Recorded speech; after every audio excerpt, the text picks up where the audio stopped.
This is day 6 dinner. I didn't actually make this. My nanay, my grandma. Say hi, Nai. Hi.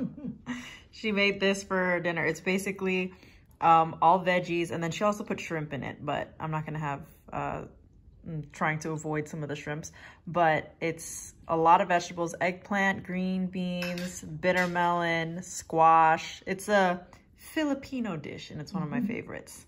Good morning, everybody. This is me, fresh-faced, no makeup on, with a couple breakouts happening, but we're gonna do a combined day 6 and 7 because on day 6 I got way too busy to try and film everything that I was eating, but we're eating a lot of similar things. I had this for breakfast yesterday and I'm gonna make it again for day 7, and it's fried rice. Now, if you're new to this channel, I'm basically allergic to soy, which is why I have a lot of soy replacements. And honestly, this fried rice, like, I don't even think you could tell that there's no, that this isn't like the authentic Chinese way of doing it. So what we have is rice, cocoa aminos, some gluten-free oyster sauce. This is the one that really makes a huge difference.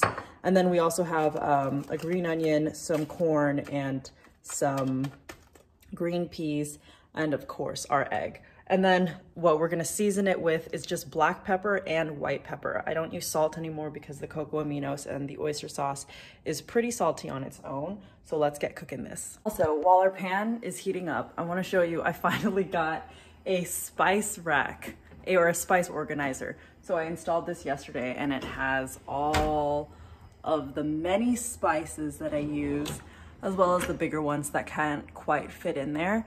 And then we have another spice rack happening down here. Lots of spices. Me and my sister, I would say, are the ones that mainly use it. So let's pull out our white pepper that we need and our black pepper, and we're gonna start cooking. Here we go. We finished cooking, and this is what the fried rice looks like. I actually added some sesame seeds and a little bit more of the green onions for garnish, but let's eat.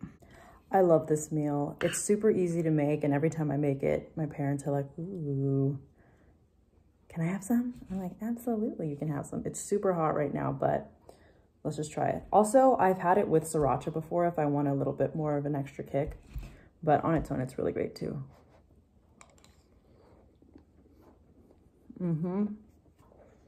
Woo!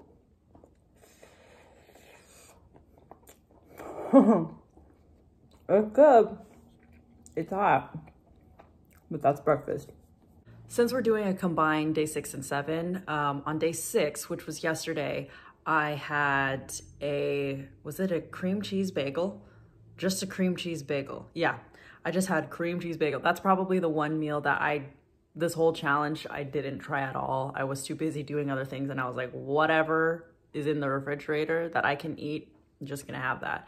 So I had that for day 6, and then later on today for lunch, I'm gonna be making pesto pasta. And I'm not gonna be able to record that, but it's just gonna be pesto and fettuccine pasta because that's all I have here. And for dinner, I'm probably gonna be able to record that one, and that's gonna be tacos.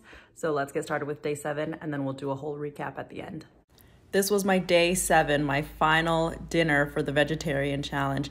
It's tacos. They have veggie tacos where I am at, and it's filled with beans, onions, and some lettuce. It was super, super good. It is the end of day 7. Oh my gosh, this whole vegetarian challenge was honestly really fun. So let's do a quick recap of what I think about the whole thing and would I do it again.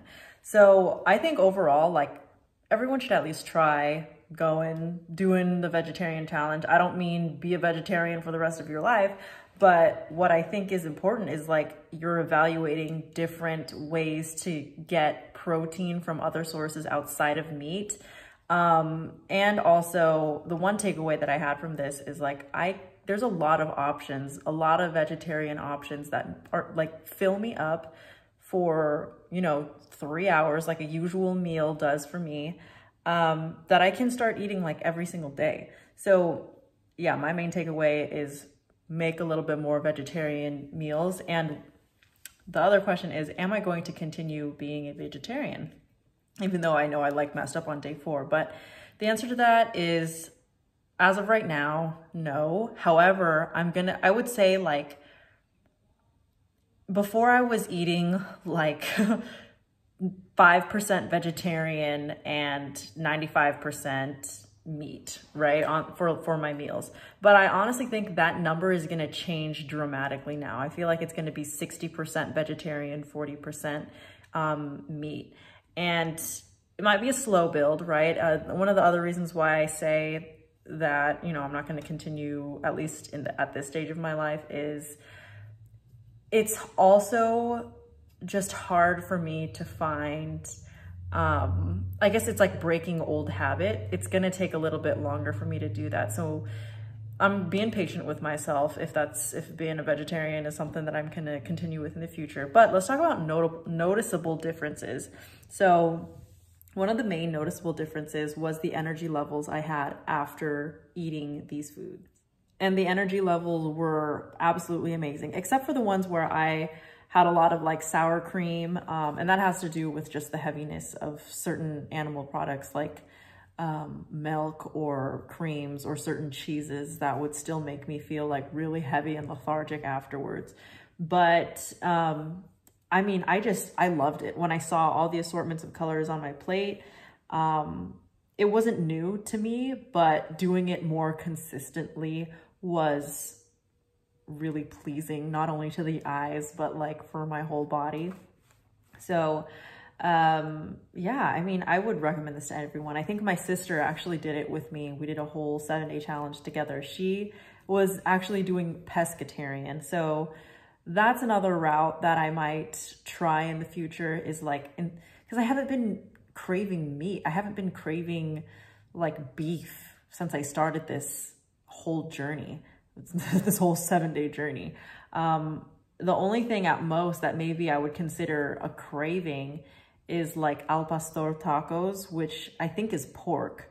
But outside of that, like I don't find meat super enticing right now. So maybe I'll unintentionally become vegetarian throughout the rest of like the year and everything, but we'll see. I'll do a little bit of an update, but thanks so much for watching, everybody. Let me know what other content you like to see. If you yourself are gonna try doing a 7-day vegetarian challenge, I would challenge you to do that, because trying different foods and finding different replacements for protein was probably the most exciting part of this journey.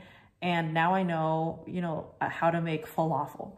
I know how to make a stuffed bell pepper. My mom actually loved that recipe, so she asked me to cook it for her again.